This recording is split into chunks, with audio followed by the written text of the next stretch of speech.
ദൈവനാമത്തിന് മഹത്വം ഉണ്ടാകട്ടെ. എൻ്റെ പേര് റോസമ്മ. എൻ്റെ മകന് തൊണ്ടയ്ക്ക് വേദനയും ചുമയുമായിരുന്നു. വെള്ളം പോലും ഇറക്കാൻ പറ്റാതെ വന്നു. മരുന്ന് കഴിച്ചിട്ട് ഒരു കുറവുമില്ല.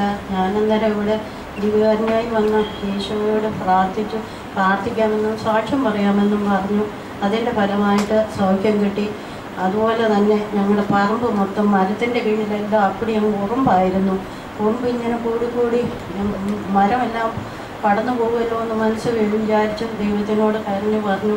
അത് കഴിഞ്ഞ് അത് മിറ്റം വരെ ആയപ്പോൾ ഞാൻ ദൈവത്തിനോട് പറഞ്ഞു, ദൈവകാരുണ്യമായി വന്ന് സാക്ഷ്യം പറയാൻ ഈ ഉറുമ്പുകളെല്ലാം മാറ്റി തരണേ എന്ന് അപേക്ഷിച്ചു. അതിൻ്റെ ഫലമായി ഈ രണ്ട് ഉറുമ്പുകളെല്ലാം ഇപ്പോൾ ഒരെണ്ണം പോലും ഇല്ല. അതുപോലായി. ദൈവനാമത്തിന് നന്ദി. 1000 സ്തുതിയും സ്തോത്രവും.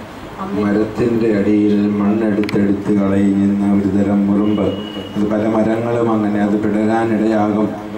അതിനാൽ ഈ ഉറുമ്പിൻ്റെ ശല്യം മാറണമേ, ഞാൻ മരിയഭവനത്തിൽ വന്ന് സാക്ഷ്യപ്പെടുത്തിക്കൊള്ളാമെന്ന് ഈ അമ്മ തൻ്റെ ആ ലോലമായ മനസ്സിൽ ഈ ഒരു ചെറിയ നിയോഗം വെച്ചു. ഞാൻ സാക്ഷ്യപ്പെടുന്നു. ഉറുമ്പ് നാട് വിട്ടുപോയി, അഥവാ അവളുടെ പുരയിടം വിട്ടുപോയി. ദൈവത്തിന് മഹത്വം ഉണ്ടാകട്ടെ. Hallelujah, hallelujah, hallelujah.